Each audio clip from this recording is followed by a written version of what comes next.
holding a book or turning a page difficult or impossible. The content is copyrighted by the respective publishers. For more information, please visit us on the web at nfradioreading.org.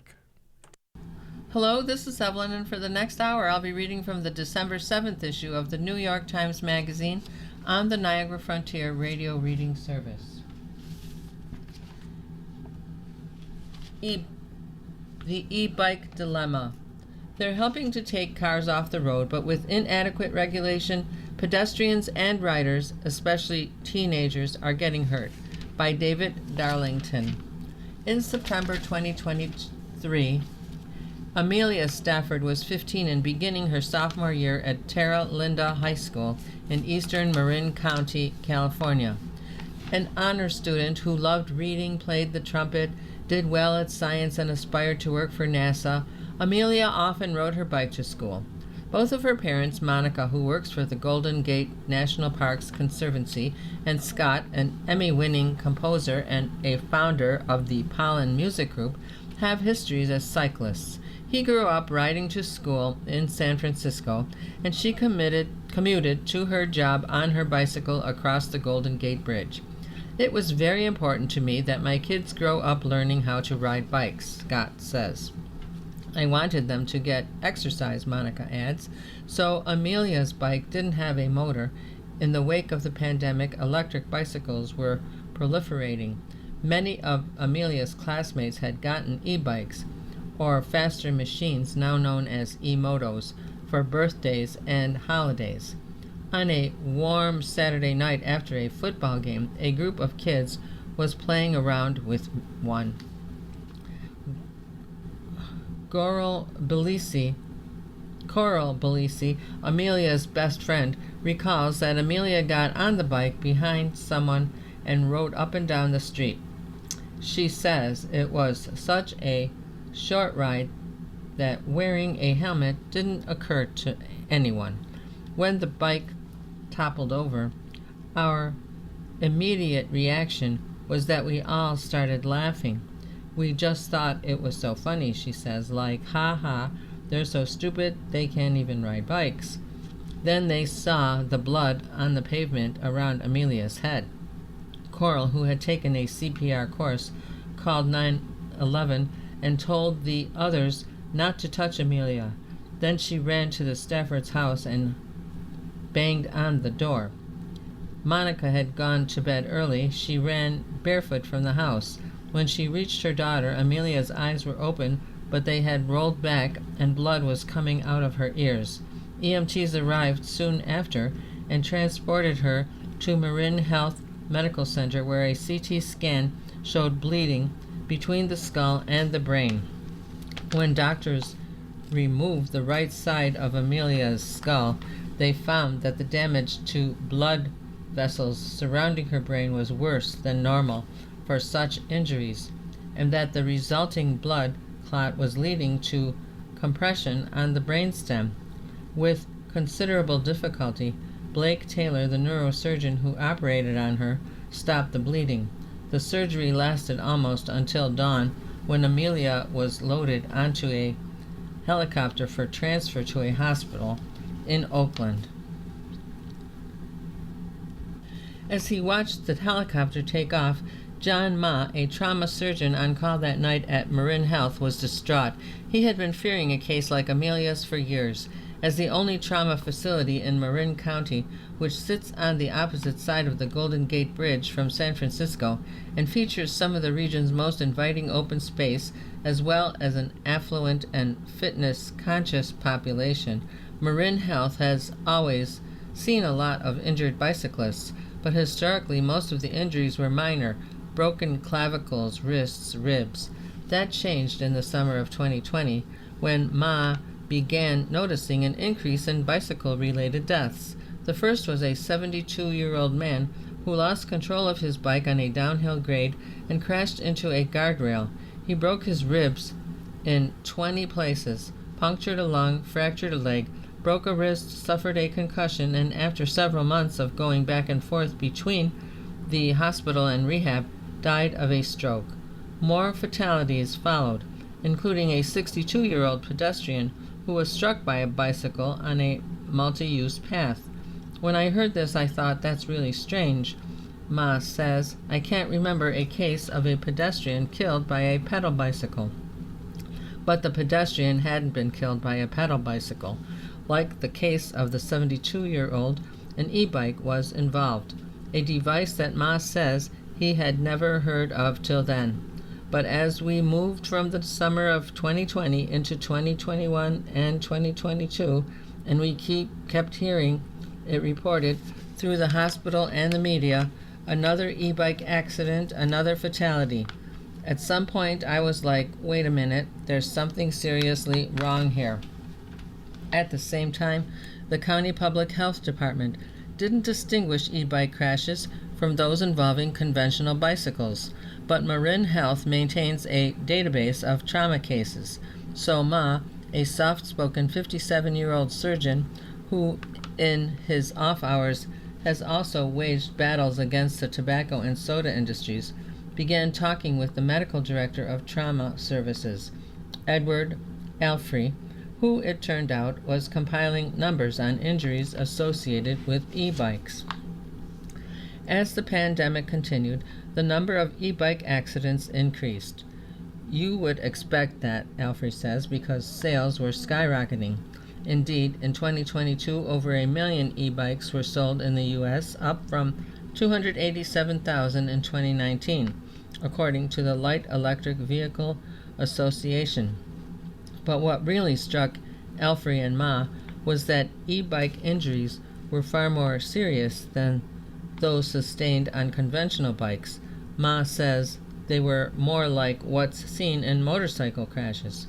A pelvic fracture, for example, was uncommon on a pedal bicycle, but only about 6% of conventional cycling injuries. For e-bike crashes, though, it was 25%. The most alarming difference was the fatality rate.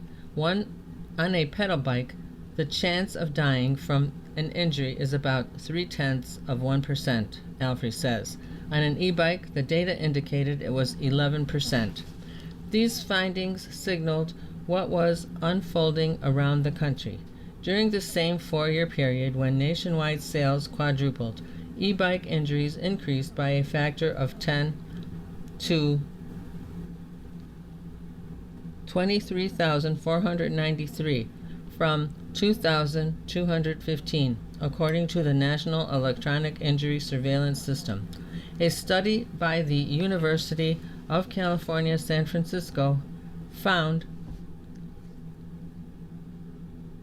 that from 2017 to 2022, head injuries from e-bike accidents increased 49-fold. As in Marin, casualties in other parts of the country included e-bike riders themselves and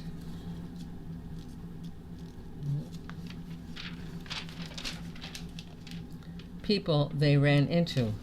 In 2023 in New York City, 2 pedestrians were killed by e-bikes, and 23 of 30 cycling fatalities were e-bike riders. In South Florida, a 66-year-old woman was killed by a 12-year-old boy on an e-bike, and a 54-year-old man riding a conventional bike died after being hit from behind by a 14-year-old on an e-bike, on an e-moto. In Minnesota, a woman permanently lost her sense of taste and smell after being hit on a sidewalk by an e-bike. In San Diego County, the towns of Carlsbad and Encinitas announced public emergencies after a woman and a teenage boy were killed on e-bikes, and in Los Angeles, a 12-year-old girl died after crashing on the back of an e-bike. By the time the helicopter carrying Amelia Stafford was banking away to the east, Ma was out of patience. All of the serious injuries prior to that were in older patients, he says. This was a young person. After the aircraft was out of sight, he called Mary Sackett, a member of the Marin County Board of Supervisors. The day that we were dreading has come, he told Sackett. One of your young constituents is very seriously injured, and her outcome is unknown. This has changed everything. You have to do something. The argument for e-bikes is a compelling one. Because they're so easy and fun to ride, they inspire more people to bike instead of drive, with far-reaching environmental, economic, and health-related benefits. A 2020 study of Portland, Oregon indicated that if 1 out of every 7 automobile trips was instead made by e-bike, according to the Department of Energy, half of all vehicle trips go less than 3 miles from home, a distance easily traversed by bikes. Carbon emissions could drop by 12%. Bloomberg New Energy Finance calculates that e-bikes are already cutting worldwide demand for oil by 1 million barrels per day, or 4 times as much as all the world's electric cars. And because e-bikes cost only a fraction as much as automobiles, while also significantly reducing the costs associated with parking, fuel, and maintenance, they are now seen by many as the key element of the micro-mobility movement, defined by low-speed, human and electric-powered transportation. But to achieve this kind of broad societal benefit, e-bikes are likely to need greater regulatory oversight. The government's effectively hands-off approach dates to the turn of the 21st century when Lee Iacocca, the former Ford and Chrysler executive, founded EV Global Motors, whose flagship product, the e-bike, may have coined the term. That product didn't succeed, but in 2002 it helped bring about H.R. 727, which provided for the regulation of low-speed electric bicycles under the Consumer Product Safety Act. It also set the maximum speed for such bikes at under 20 miles per hour, a rate that, while fast by conventional bicycling standards, crucially placed it under the purview of the Consumer Product Safety Commission rather than the National Highway Traffic Safety Administration, which would have subjected it to the same laws as motor vehicles. As a result, e-bike regulations are similar to those for conventional bicycles, meaning, among many other things, that operating one doesn't require a driver's license. As e-bikes have become more sophisticated, lightweight lithium-ion batteries have replaced heavy lead-acid ones, and computerized motors now provide variable levels of assistance. Numerous efforts have been made to classify them. 46 states have adopted some version of a 3-tiered system of e-bike categories that was established a decade ago by People for Bikes, a trade and advocacy organization based in Boulder, Colorado. In Class 1, the bike's motor assists the rider up to a speed of 20 miles per hour, but only when a rider is pedaling. Class 2 has the same top speed, but also has a hand-operated throttle, similar to a motorcycle's, that can be used in lieu of pedaling. Class 3 is like Class 1, but its maximum assisted speed is 28 miles per hour. The federal limit of 20 miles per hour applies to the speed generated solely by a motor. Speeds can exceed that in combination with human pedaling. As a rule, Class 1 bikes are permitted wherever a conventional bicycle can go, including bike lanes and trails, while Classes 2 and 3 are restricted to streets and roads, in theory if not in practice. Class 1 is very similar to the definition of an electric bike in Europe, says Matt Moore, the Policy Counsel at People for Bikes. The other 2 types are generally not allowed there. They're treated as mopeds, which require a license, registration, and insurance. E-bike motors in the European Union are usually limited to a maximum speed of 15.5 miles per hour, a pace seldom exceeded by casual conventional cyclists. E-bikes have now become so popular that old-fashioned human-powered ones are tagged as analog or acoustic bikes.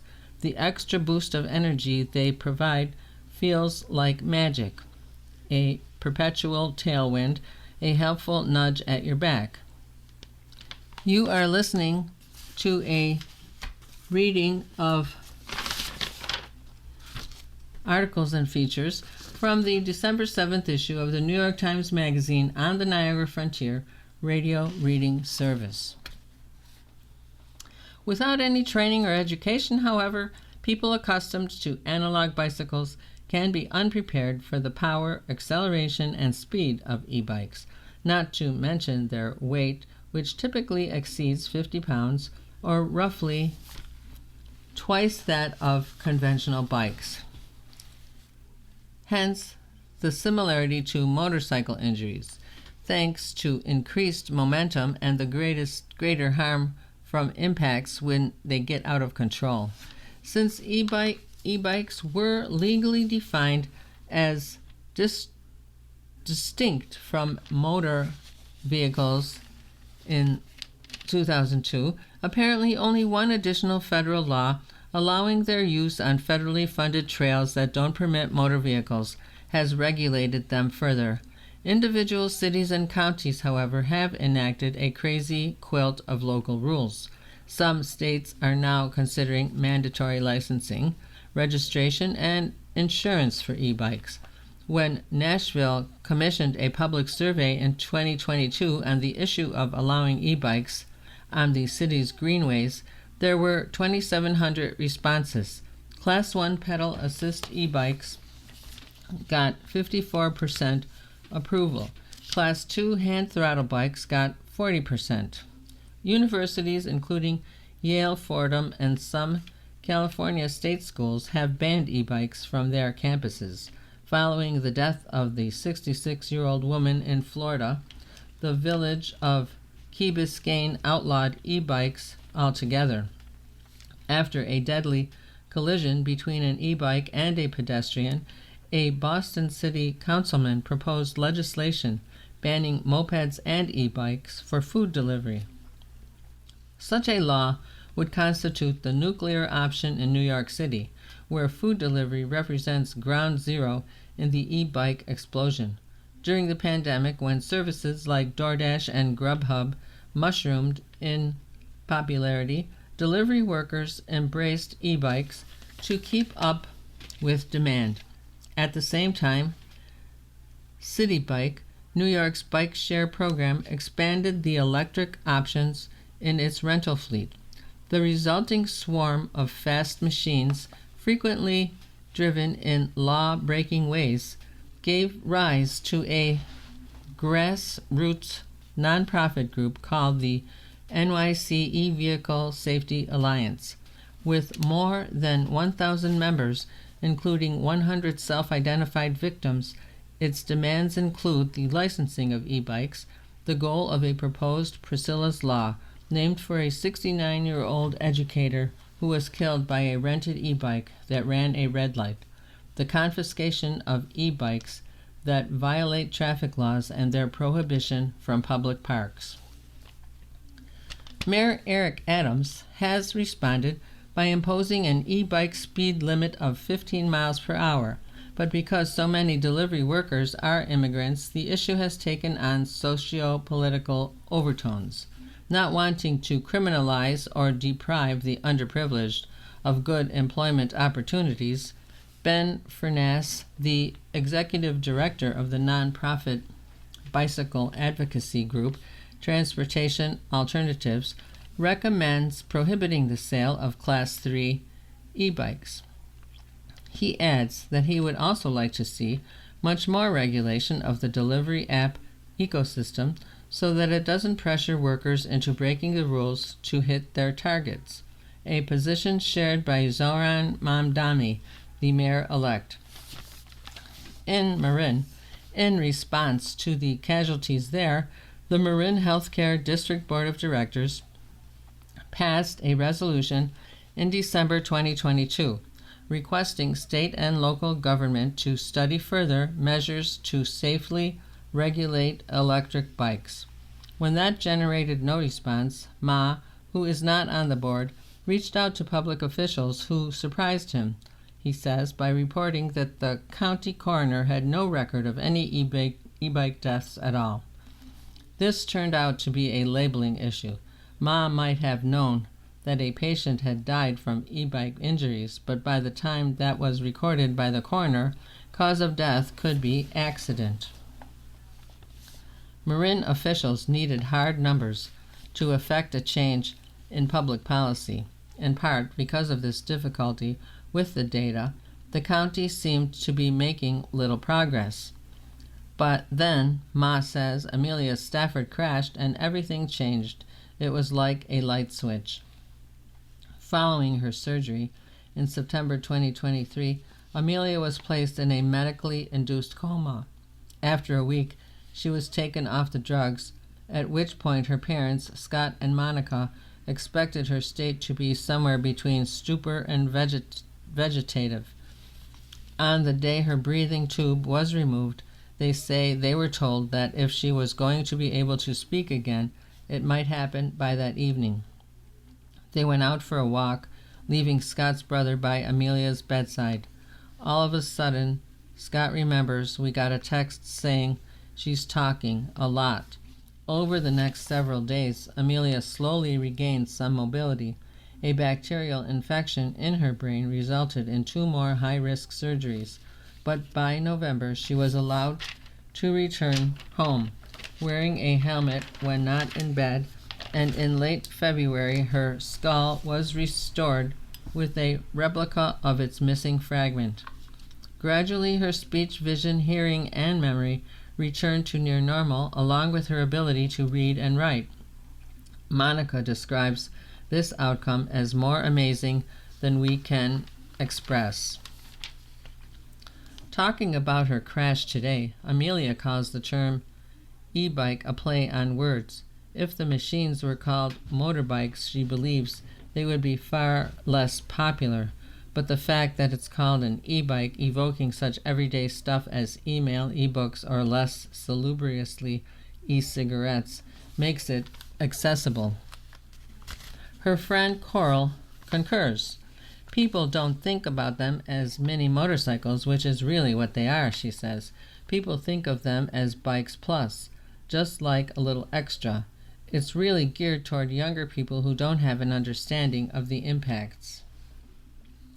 Bikes have always offered independence to kids and liberated parents from ferrying them around, but the fun factor offered by e-bikes mixes dangerously with young people's proclivity for play, made worse because they are often not old enough to drive and don't know the rules of the road.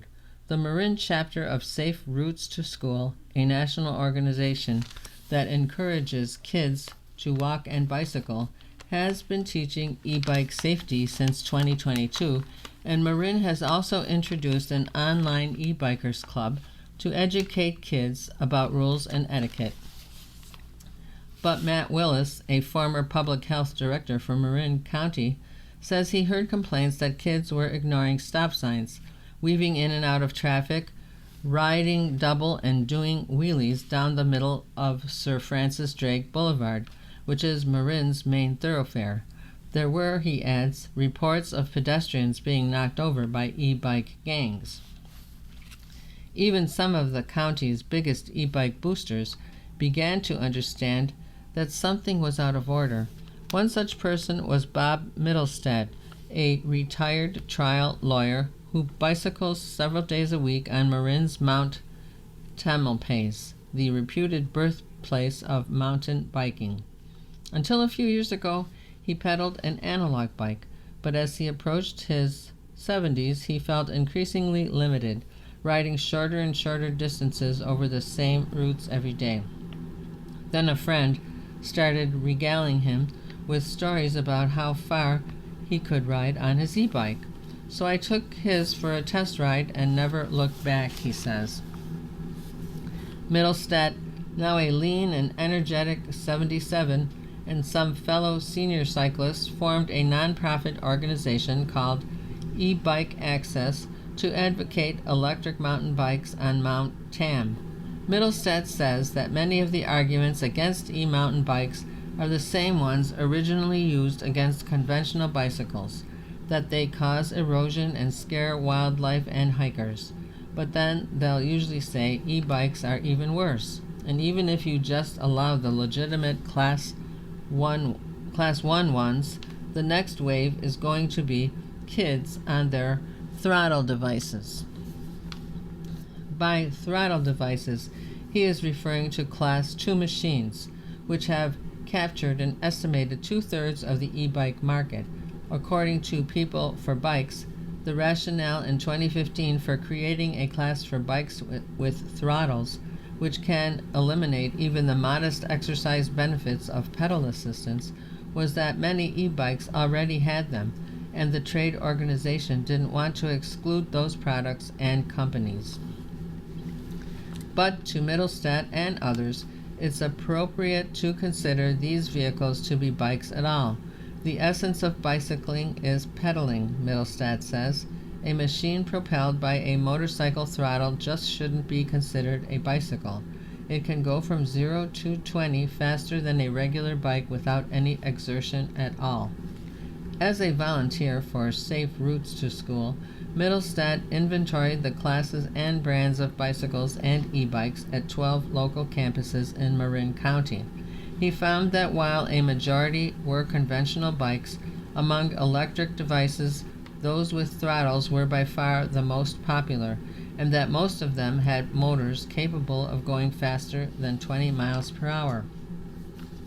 To conform with federal law, Class 2 e-bikes have speed controllers that keep users under the limit, but these can be circumvented by magnets, dongles, third-party apps, tuning kits, wire clippers, or even software provided by the manufacturer, unlocking modifications popularly called jailbreaking. You do it by pushing a button or two or entering a code on the display, Middlestat says. It's as easy as changing a setting on your phone. By most accounts, the company that led this movement was Super 73, an Orange County-based American lifestyle adventure brand founded in 2016. With retro styling, a bench seat, and formidable 4-inch wide tires, its product looked like a mini motorcycle, and it attracted endorsements from the likes of Will Smith, Paris Hilton, and Madonna. Others, like Suran, a Chinese manufacturer, were straight-up dirt bikes that don't fit the regulations at all, says Bren Thurber, an owner of a 3-store Bay Area e-bike business called The New Wheel. But kids were asking their parents to buy them because they look cool and go really far. Some manufacturers, but not governments, have taken it upon themselves to call such machines Class 4 e-bikes. Others refer to them as out-of-class electric vehicles. Bicycle advocacy groups, which want to avoid being associated with these machines, prefer e-motos.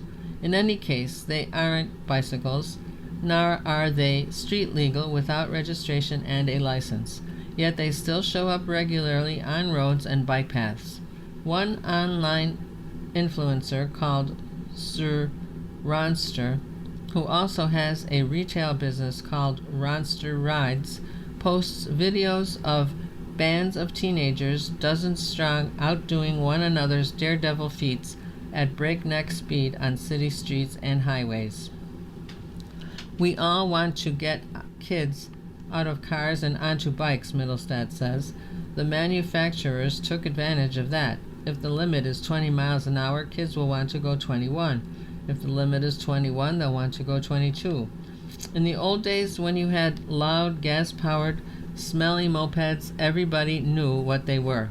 Today, because the vehicles are electric and quiet, it's hard for the police to detect when they've crossed the line separating e-bike from moped or motorcycle.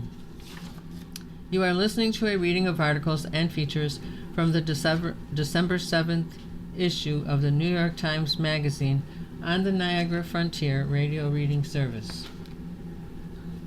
Some schools in Marin County now prohibit such e-motos from parking on school property. On a weekday afternoon last spring, Middlestat toured a few campuses to see how any restrictions were working. We'll just pull in here and you can see how effective the enforcement is, he said, approaching Tamalpais High School in Mill Valley, where he coaches a mock trial team. The school has cages for kids to lock their bikes during the day, but several Super 73s were parked beside them. Because these are banned, they're not allowed inside the cage, so they just park them outside the cage. Very effective. A few blocks down the road, at a water treatment plant adjacent to Mill Valley Middle School, several e-motos were locked to railings in the parking lot, with more at a nearby community center. As the end of the school day approached, idling cars and SUVs formed a line leading into the entrance of the middle school. This is what we're up against. Cars clogging up traffic waiting to pick up these kids, Middlestat said, but it's a false dichotomy to suggest that the choice is either an electric device or parents bringing them into school. It could be a regular bicycle or it could be a legal e-bike. When school was done, kids streamed out of the building. Some got on conventional bikes, others mounted electric devices and sped out onto the bike path, where a pedestrian was struck and fatally injured by an e-bike in 2022. You can see how they're releasing their energy, Middlestat said. They're pent up all day in school, probably not really enjoying most of the topics. They can't wait to get out, and then they get on their bikes, popping wheelies, going 30 miles an hour. They're the big guns on campus now. It's just a great high for them.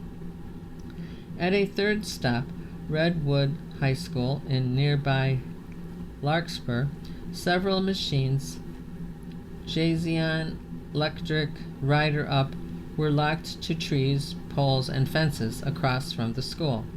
Other e-motos, Movecan, Ridstar, Hovsko, Aerial Rider, were brazenly attached to bike racks in front of the administration office. Aerial Rider is the fastest bike you see on these campuses, Middlestat said. They have advertised a top speed over 38 and a motor of 1,000 watts. This one has no class label, so it's illegal for anyone to ride. A spokesman for Aerial Rider says that it no longer makes and sells such a model, and that all models are shipped with compliant speed settings, as well as the proper classification and safety labels. Amelia was on an e-moto when she crashed. Coincidentally, in the course of his volunteer work before her accident, Middlestat made the acquaintance of Amelia's mother, who was working for a public service organization on Mount Tamalpais. At one point, the two of them staffed a mobile van that provided information about the mountain to visitors. When Amelia's injury became public, Middlestat regretted not having acted more quickly in his assessment of throttle bikes. If I had been more forceful, if I had known more, if I had done the research on how dangerous these bikes are and said something to Monica at the time, maybe life would have turned out differently for Amelia. After Amelia's crash, Marin County applied what Mary Sackett, who would go on to become president of the county board in January of this year, calls a full court press. She convened a meeting on a e-bike safety with Ma, Alfrey Willis, Damon Connolly, Marin's state assemblyman, and representatives from law enforcement, education, and safe routes to school. Willis, who had been working with EMS on a system to track e-bike accidents, finally began compiling numbers collected by ambulance crews, which soon showed that the rate of e-bike related accidents was 9 times higher for youths than for riders over age 20. The rate for 10 to 15-year-olds was 5 times greater than for any other group. The county proceeded to issue a public health and advisory recommending that riders not use e-bikes with throttles, and in January 2024, Connolly introduced California Assembly Bill 1778 to prohibit anyone younger than 16 from riding a Class II e-bike and to require anyone using those bikes to wear a helmet. The proposed legislation had the potential to set national precedents. Amid the hodgepodge of e-bike laws established locally throughout the United States, most states have an age limit of 16 for Class 3, but none for Classes 1 or 2. In those states that have placed restrictions on these classes, the age varies from 14 to 16, but no laws at the time mandated limits specifically for Class 2. The bill encountered resistance from bicycle advocates loath to stigmatize the machines or discourage people from getting out of cars. A group called Streets for All opposed the legislation, citing an unfair marketplace for consumers who have invested in $1,000 e-bikes for their children. Potential for selective and uneven enforcement, decreasing the number of cyclists on the road, thereby making those remaining less safe, and increasing teenagers who are historically the worst driving demographic by age, reliance on cars, and therefore worsening the already high rate of vehicle collisions in California. Neither the Marin County Bicycle Coalition nor the California Bicycle Coalition, CalBike, took a position on the bill, though CalBike's policy director, Jared Sanchez, asked on the organization's website, in a state where 4,000 people die annually and many more are injured due to traffic violence, some California cities are freaking out because teenagers on e-bikes did a wheelie. Cycling advocacy organizations generally subscribe to the view advanced by Ben Furness of Transportation Alternatives. The focus, he says, should be on the vehicles that are killing and maiming the most people, heavy cars and trucks, instead of increased regulation of e-bikes. The solution should be infrastructure that allows safe places for everyone, specifically protected bicycle lanes wide enough for both slower and faster bikes. The most egregious examples of the latter out-of-class e-motos are what e-bike supporters argue should be the target for policing, not unmodified Class 2 bikes.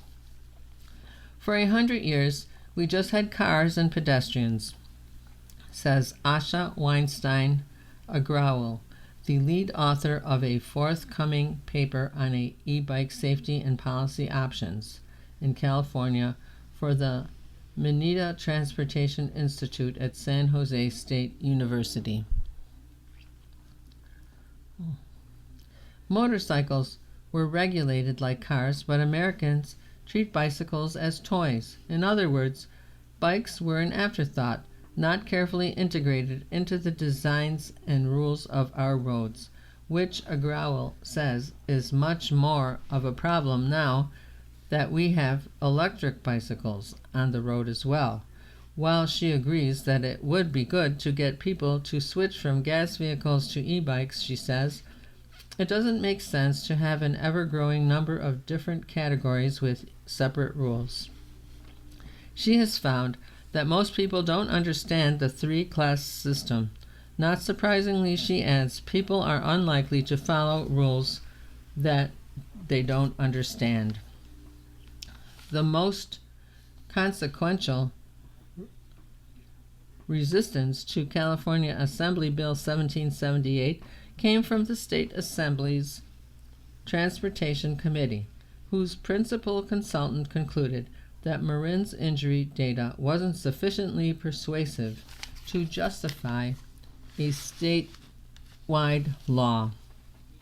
As a result, the bill was eventually amended to a voluntary 4-year pilot program, only in Marin County, with a requirement to report enforcement data by January 1st, 2028. It still had to make its way through the state Senate, however, a challenge for which the star witness was Amelia Stafford. In May 2024, John Ma, who had been following both Amelia's progress and that of AB 1778, asked the Staffords if she could testify before the state legislature. At first, they said no, believing that Amelia had already been through a sufficient ordeal, but when she heard about the opportunity, she surprised us, Monica says. She said she wanted to do it. On the Tuesday after Memorial Day, Amelia traveled to Sacramento with her family and her friend Coral. After thanking 5 teams at 5 hospitals for enabling her to be there, she told the Senate's Transportation Committee that her accident showed how devastating a fall from a Class 2 e-bike can be. To a teenager, she said, these bikes seem like normal bikes. 20 miles per hour doesn't faze us. It doesn't sound fast or dangerous, but the reality is far different. Echoing the findings by Ma, Alfrey, and other surgeons around the country, she testified that falls from e-bikes are more like violent falls from motorcycles. Because of what I've learned, she said, I'm here to speak out to protect teenagers like me. The bill passed the legislature in late August. On September 27th, days before the year's deadline for enacting new laws, Governor Gavin Newsom signed a bill that requires e-bike batteries to be certified by an accredited testing laboratory. The following day, he signed a bill resembling Marin's establishing a voluntary pilot program in San Diego County, but restricting e-bike ridership to age 12 or older for both Class 1 and Class 2 machines. Then on September 29th, Newsom, who has a house in Marin, showed up at the Staffords for an impromptu signing ceremony. I saw 2 signature lines, and I thought one of them was for me, Amelia says. I reached for his pen, and he very politely took it away from me. It was one of the most humiliating things in my life. Amelia's life would seem to warrant the opposite of embarrassment. After missing her sophomore year of high school, she returned in the fall of 2024 and is now a senior planning to go to college. She volunteers as a peer mentor at Kaiser Foundation Rehabilitation Center in Vallejo, California, and she and Coral started a first responders club at Terra Linda High School, teaching students how to react in an emergency. The seizures she has as a result of her injury, together with the rest of her experiences over the past 2 years, have altered her future plans.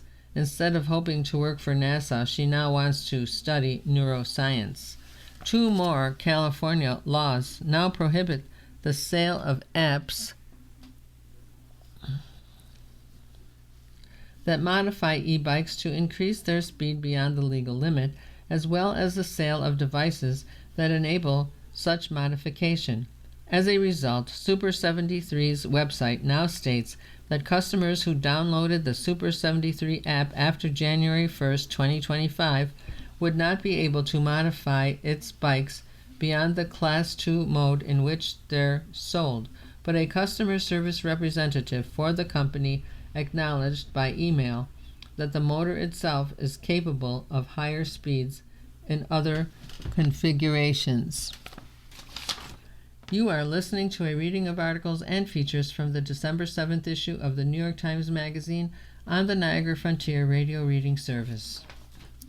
The Marin Law went into effect at varying points around the county this summer, and after grace periods, jurisdictions have begun enforcing it, but only after riders have been stopped for another infraction like running a red light.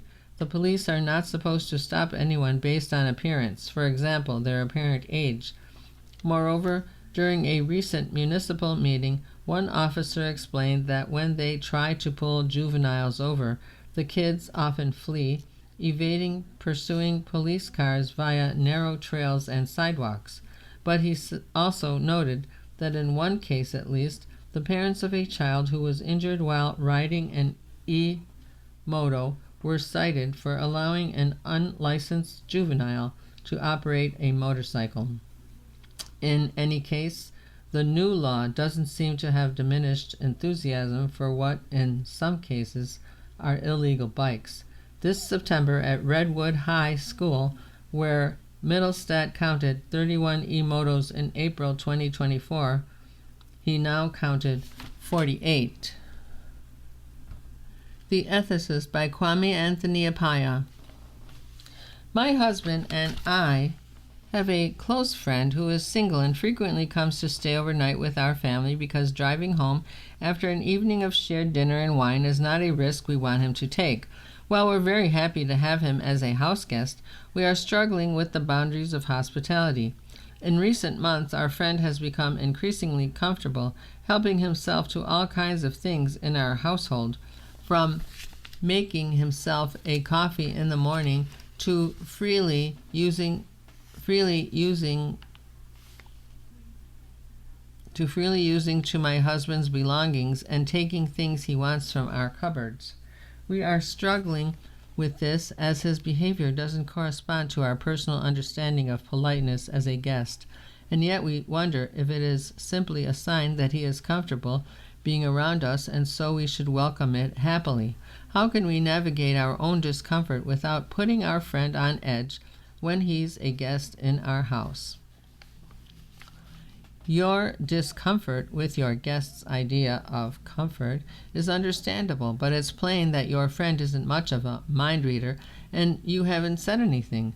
He may well assume that his growing ease with your possessions is a fond tribute to friendship rather than a trait of trespasses. Instead of gritting your teeth or psychoanalyzing his motives, why not figure out a way to give him the information he lacks? That can be done with a touch of levity. Coffee, maybe. Borrowing my husband's jacket? No. Delivering the message without turning the visit into a tribunal on etiquette? If you want certain things off limits, say so. In the course of a friendship, we teach each other how to be good guests, just as we teach each other how to be good hosts. But it won't work to hold him to rules he doesn't know exist. My husband and I are lucky to live in a lovely neighborhood in New York City, where the cost of the peace and quiet is more than amply reflected in our mortgage. The problem is the child across the street. He's approximately 7 years old and clearly has some type of behavioral or emotional issue, or both, given the daily screaming fits that take place at all hours of the day on his parents' front stoop, often for 60 to 90 minutes at a time. It's been 4 years of this, and there's no sign of it easing up.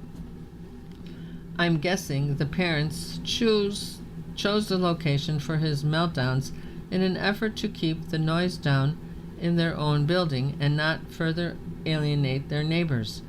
They seem to be unaware, however, that noise also travels outside. The volume is such that an air conditioner on full blast and a white noise machine running simultaneously are no match for its sonic power. I know raising a child is one of the most difficult jobs around. From what I've observed, though, his caregivers appear to be subscribers to the gentle parenting philosophy that's in vogue and seems to encourage and enable his acting out. I've never met this couple or their child, and no one on our block really socializes. It would feel weird to knock on their door and ask them to take their child's temper tantrums elsewhere, especially given that I know nothing about the boy's mental or physical state, and given how sensitive people can be to child-related criticism. I've thought about sending an anonymous note, but that feels like it could be creepy, and I'm worried I'd come off as the neighborhood Wicked Witch of the West if people found out it was me. Any advice here? It's true that an unsigned note is almost guaranteed to be read as accusatory, leaving your neighbors wondering who has it out for them. And though you're free to call 311, you shouldn't stake your sanity on the belief that a noise inspector will show up with a decibel meter and issue a summons to a 7-year-old. But if you're walking past the stoop, you could let the parents know in a friendly way how the sound carries. That would allow them to consider solutions, taking the child indoors, say, and perhaps even considering some kind of sound insulation, without your judging them as parents. You'd simply be giving them the chance to register that the world beyond their stoop is listening too. It may change nothing, but having had your say sometimes beats stewing in silence. You've been listening to a reading of articles and features from the December 7th issue of the New York Times Magazine. Your reader has been Evelyn. Thank you for listening. Coming up next on the Niagara Frontier Radio Reading Service, we have the USA Today. Following that, we have the conclusion of Boat Baby by Vicki Nguyen. It's episode number 11. Stay with us for these readings and more.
You're listening to the Niagara Frontier Radio Reading Service.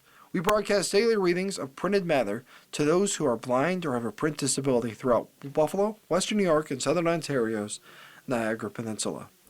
Almost 40 years and more than 300,000 hours of radio readings to those without sight. Our broadcast signal is provided at no charge by WNET.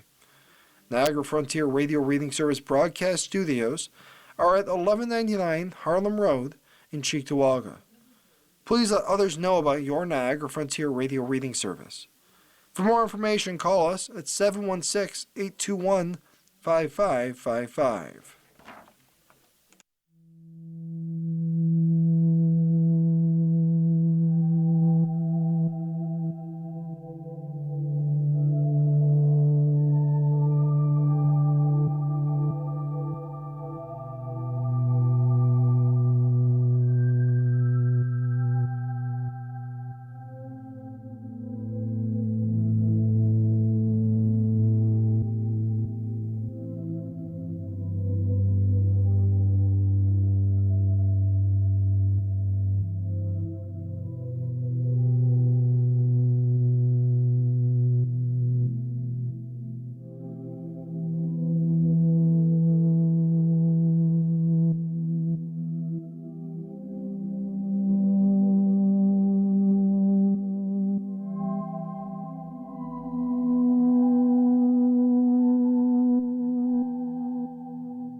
The following program is intended